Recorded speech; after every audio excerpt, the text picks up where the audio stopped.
Assalamualaikum warahmatullahi wabarakatuh. Alhamdulillahirabbil alamin wa bihi nasta'inu ala umurid dunya waddin wa ala alihi wa ashabihi ajma'in amma ba'du. Sahabat-sahabat semua, di antara sahabat Rasulullah dari kalangan Ansor terdapat satu orang sahabat yang sangat terkenal dalam sejarah yang dikenal dengan nama Abdullah bin Rawahah. Abdullah bin Rawahah adalah sahabat Rasulullah dari kalangan Ansor yang merupakan dari kalangan Bani Khazraj ya, karena kalangan sahabat Rasul dari Ansor itu kan ada yang dari kalangan suku Aus dan juga ada yang dari suku Khazraj, dan Abdullah bin Rawahah adalah sahabat Rasulullah dari kalangan suku Khazraj ya, dari kalangan Ansor. Nah, dalam sejarah memang peristiwa terbesar yang mencatat prestasi beliau adalah ketika Abdullah bin Rawahah itu menjadi salah seorang panglima perang ketika di perang Mu'tah ya. Perang Mu'tah ini adalah perang yang terjadi masih di masa kehidupan Rasulullah, artinya Rasulullah masih ada ketika terjadi perang Mu'tah.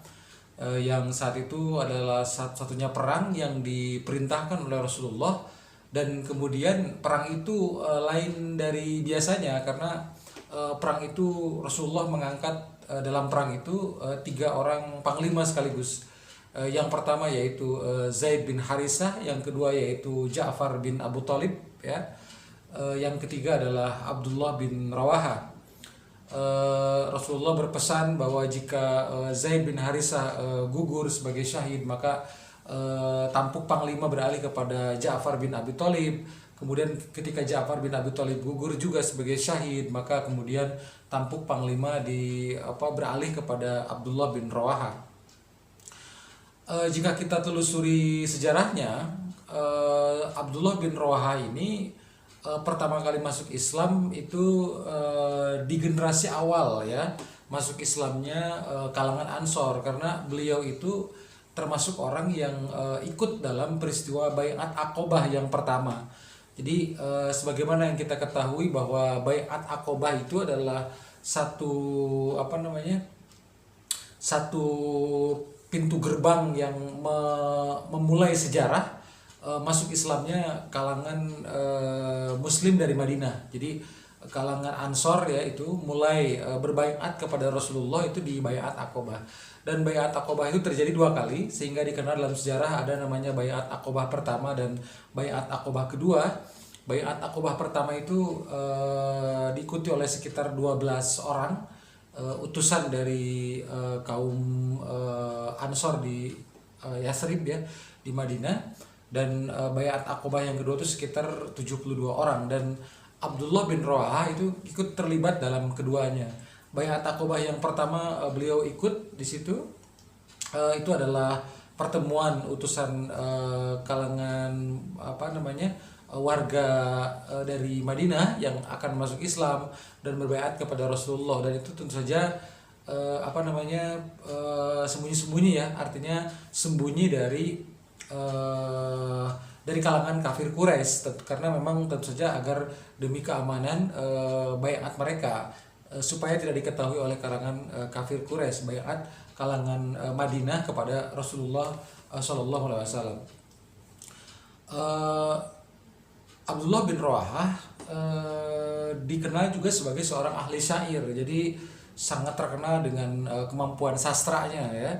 Beliau melantunkan berbagai syair, baik itu sebelum beliau masuk Islam ataupun setelah masuk Islam. Dan tentu saja setelah beliau masuk Islam, kemampuan syairnya itu dipergunakan untuk membela Islam, untuk memuji Rasulullah, untuk mengagungkan dan membela kepentingan Islam begitu. Itulah sosok dari Abdullah bin Rawahah. Dan Abdullah bin Rawahah ini juga dalam sejarahnya beliau itu sempat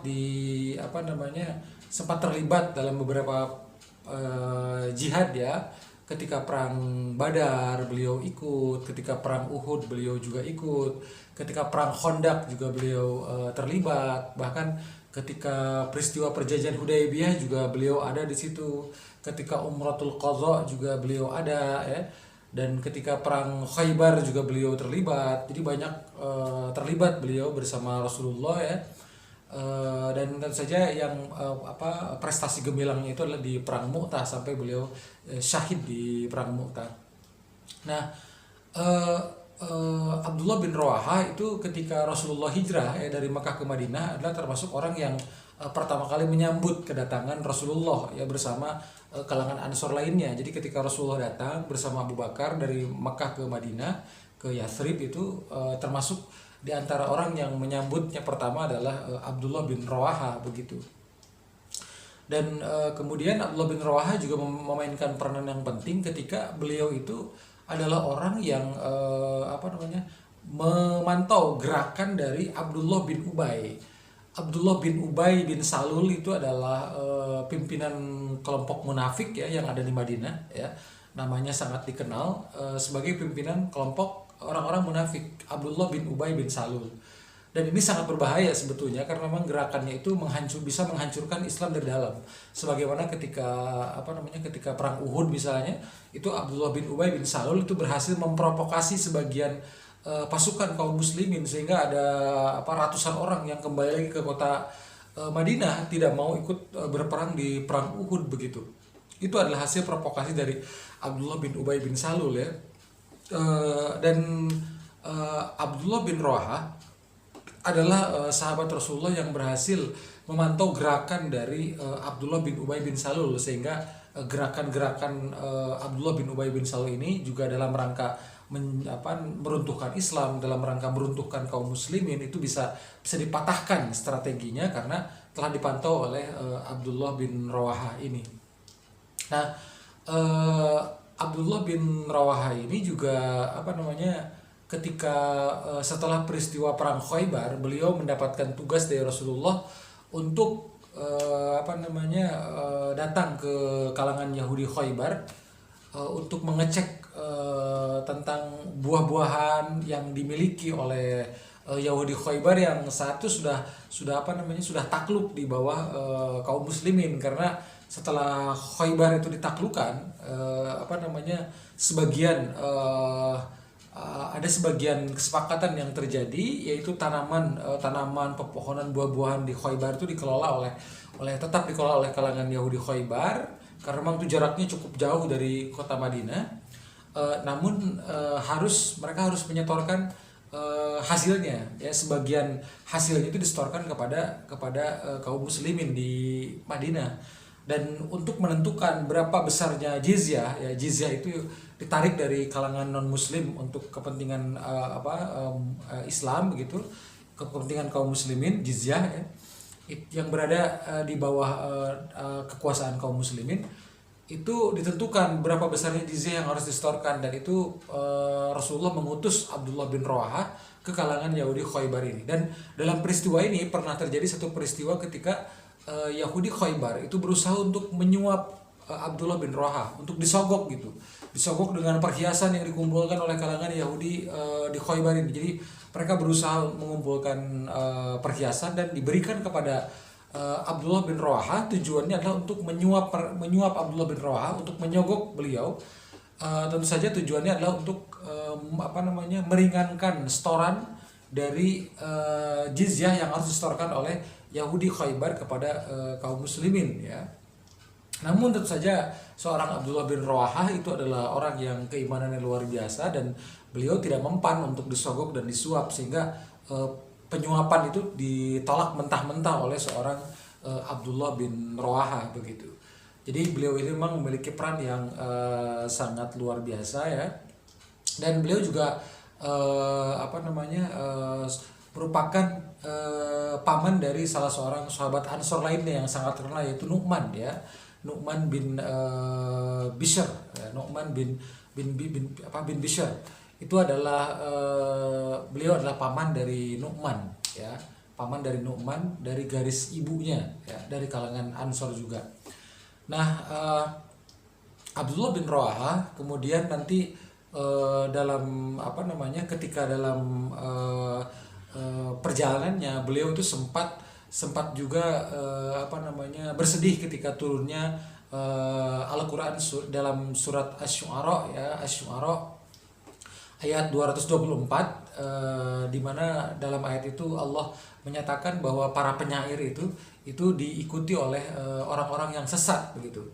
Dan sedangkan Abdullah bin Rawaha adalah seorang penyair, sehingga sejak ketika turun ayat itu Abdullah bin Rawaha sempat memutuskan untuk berhenti dari pekerjaan sebagai penyair itu. Tapi kemudian Allah menurunkan ayat yang lainnya di ayat 227 ya, yang memberikan pengecualian ya, bahwa tidak semua penyair seperti itu. Dalam ayat 227 itu di surat Asy-Syu'ara diberikan pengecualian, yaitu kecuali orang-orang atau para penyair yang beriman kepada Allah, yang beramal soleh, dan juga banyak menyebut nama Allah, dan mereka mendapatkan kemenangan setelah apa namanya mendapatkan kezoliman begitu. Itu dalam ayat dalam Al-Qur'an surat Asy-Syu'ara ya. Nah, ini tentu saja sebetulnya pada awalnya membuat kalangan kaum muslimin dari apa namanya yang memang punya keahlian syair itu bersedih ketika turun ayat yang Asy-Syu'ara ayat 224 itu, yang menyatakan bahwa para penyair itu diikuti oleh orang-orang sesat. Tapi ketika Allah menurunkan ayat lain yang memberikan pengecualian dalam surat Asy-Syu'ara ayat 227 itu, mereka bergembira kembali begitu, karena memang di antara sahabat-sahabat Rasulullah itu terdapat beberapa orang yang memang dikenal sebagai ahli syair. Selain Abdullah bin Rawaha, ada juga namanya misalnya Hasan bin Sabit ya kan, Hasan bin Sabit, dan sahabat-sahabat lainnya yang memang mempunyai kemampuan sebagai ahli syair. Dan akhir riwayat beliau tentu saja adalah ketika peristiwa perang Mu'tah ya. Ketika perang Mu'tah itu Abdullah bin Rawaha itu syahid setelah syahidnya Zaid bin Harithah, kemudian digantikan oleh Ja'far bin Abi Thalib, dan kemudian digantikan oleh Abdullah bin Rawaha, dan kemudian beliau pun syahid ya. Abdullah bin Rawaha itu beliau syahid di medan pertempuran Mu'tah. Dan memang jasa besar Abdullah bin Rawaha itu ketika perang Mu'tah adalah diantaranya ketika kaum muslimin di perjalanan sebelum terjadi perang Mu'tah itu apa namanya kaum muslimin sempat ciut nyalinya begitu, karena kaum muslimin itu jumlahnya sekitar 3.000 orang waktu itu, sementara pasukan Romawi itu jumlahnya 100.000 orang, ditambah dengan kaum Nasrani dari kalangan Arab. Jadi ada kalangan Nasrani dari kalangan Arab yang berada di bawah kekuasaan Romawi itu, mereka bergabung, sehingga jumlah yang harus dihadapi oleh kaum muslimin adalah 200.000 orang. Jadi bayangkan saja, kaum muslimin pasukannya hanya 3.000 orang, sedangkan yang dihadapi oleh mereka gabungan dari pasukan Romawi Nasrani dengan Romawi Arab itu sekitar 200.000 orang. Jadi ini adalah ibarat apa namanya diberikan perumpamaan itu ibarat kucing melawan singa begitu. Sehingga ada sahabat waktu itu yang sempat mengusulkan kita kirimkan dulu surat kepada Rasulullah, agar Rasulullah surat yang isinya menjelaskan tentang kondisi kita, bahwa kita jumlah pasukannya ini sedikit dibandingkan lawan yang akan dihadapi. Mungkin Rasulullah dengan dikirim surat itu nanti akan menambah pasukan kita, ataukah Rasulullah memberikan keputusan agar kita tetap maju, ya kita harus maju begitu. Namun hal itu ternyata itu bisa dibantah oleh Abdullah bin Rawaha dengan pidatonya, orasinya, bahwa kita datang ke sini kita berjuang bukan karena jumlah ya, bukan karena jumlah, kekuatan kita bukan karena jumlah, tapi kita ke sini dalam rangka membela agama Allah, membela agama Islam, yang dengan Islam ini kita menjadi dimuliakan oleh Allah. Oleh karena itu maka pilihan kita harus tetap maju ke medan pertempuran, dan pilihan kita cuma dua ya, kita mendapatkan kemenangan ya, dan itu adalah kemuliaan, atau kita gugur sebagai syuhada begitu. Dan itu semua ternyata membangkitkan semangat kaum muslimin yang saat itu hampir saja turun semangatnya ketika akan berperang, dan sampai akhirnya kemudian mereka bertempur di medan perang Mu'tah gitu. dan sampai berakhir dengan peristiwa syahidnya Zaid bin Harisah, Ja'far bin Abi Thalib dan juga Abdullah bin Rawaha, sampai nanti kemudian pasukan kaum muslimin itu dipimpin oleh Khalid bin Walid yang itu baru sekitar 2 bulan masuk Islam pada masa perang Mu'tah itu. Dan Khalid bin Walid akhirnya memimpin pasukan dan bisa menyelamatkan kaum muslimin dari dari posisi yang sangat sulit itu begitu. Demikianlah riwayat singkat mengenai sahabat Rasulullah yang bernama Abdullah bin Rawaha. Mudah-mudahan riwayat singkat ini bisa bermanfaat bagi kita semua dan kita bisa mengambil hikmah dari apa yang telah dipaparkan. Wabillahi taufiq wal hidayah. Wassalamualaikum warahmatullahi wabarakatuh.